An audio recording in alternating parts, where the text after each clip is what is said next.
महाभारत की कहानी चक्रव्यूह में अभिमन्यु का वध। कुरुक्षेत्र में कौरवों और पांडवों के बीच 18 दिन तक घमासान युद्ध चला था। एक ओर धर्म के लिए लड़ने वाले पांडव थे, तो दूसरी ओर छल कपट और धोखा देने में माहिर कौरव। उन्होंने छल से युद्ध जीतने के लिए एक रणनीति बनाई।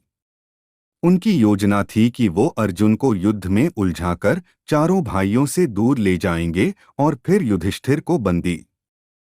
महाभारत की कहानी चक्रव्यूह में बनाकर युद्ध जीत लेंगे। अब युद्ध वाले दिन कौरव सेना की एक टुकड़ी अर्जुन से युद्ध करते हुए उन्हें रणभूमि से दूर ले गई।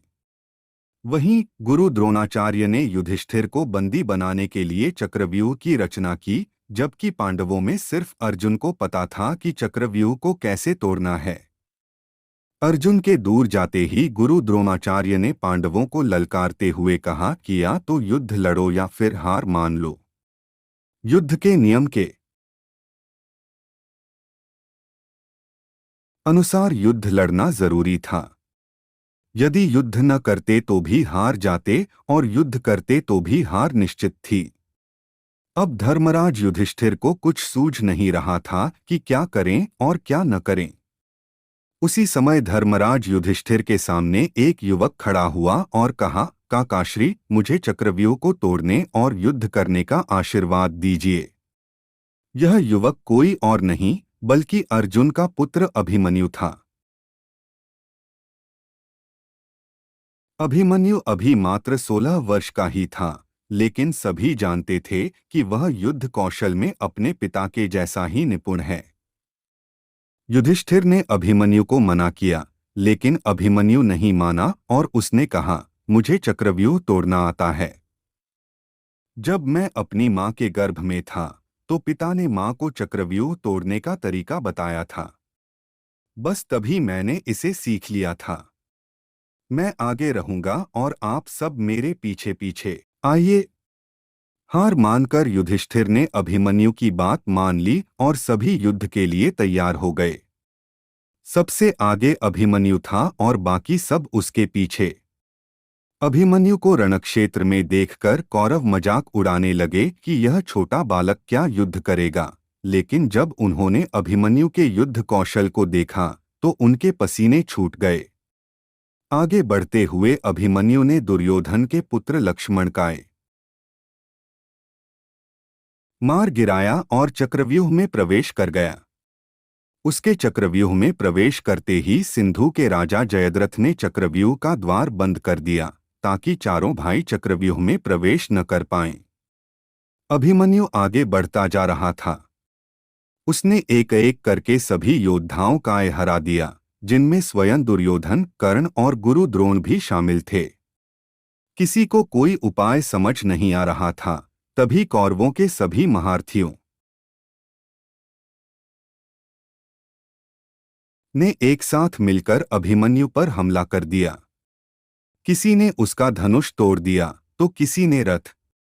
इसके बावजूद अभिमन्यु नहीं रुका। उसने रथ का पहिया उठाकर युद्ध करना शुरू कर दिया। बड़े बड़े महारथियों के साथ वीर अभिमन्यु अकेला लड़ता रहा, लेकिन वह अकेला कब तक लड़ता। अंत में सभी ने मिलकर उसकी हत्या कर दी और अभिमन्यु वीर गति को प्राप्त हुआ। अभिमन्यु की मृत्यु के बाद अर्जुन ने प्रतिज्ञा ली कि वह अगले दिन युद्ध में जयद्रथ का वध कर देगा। आज शूरवीर अभिमन्यु का नाम कर्ण और अर्जुन से भी पहले सम्मान के साथ लिया जाता है। महाभारत की कहानी द्रौपदी का चीरहरण। महाभारत ऐसा महाकाव्य है जिसमें कई छोटी बड़ी शिक्षाप्रद घटनाओं का जिक्र है। द्रौपदी चीरहरण भी महाभारत की ऐसी ही घटना है। द्रौपदी पांचाल देश की राजकुमारी थी और उसका विवाह अर्जुन से हुआ था।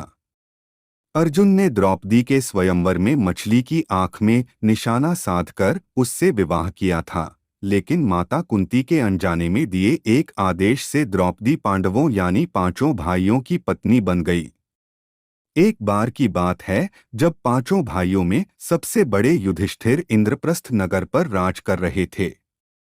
उस समय हस्तिनापुर का राजकुमार दुर्योधन था और पांचों पांडव उसके चचेरे भाई थे। दुर्योधन कौरवों में सबसे बड़ा था और अपने चचेरे भाइयों यानी पांडवों से जलता था। दुर्योधन सबसे ज्यादा अपने चालाक मामा शकुनी को मानता था। शकुनी ने दुर्योधन को सलाह दी कि वो पांडवों को जुआ खेलने के लिए आमंत्रित करे। पांडवों ने अपने भाई दुर्योधन का निमंत्रण स्वीकार कर लिया। उस सभा में भरत वंश के शासक धृतराष्ट्र, द्रोणाचार्य और महात्मा विदुर जैसे महान लोग भी उपस्थित थे।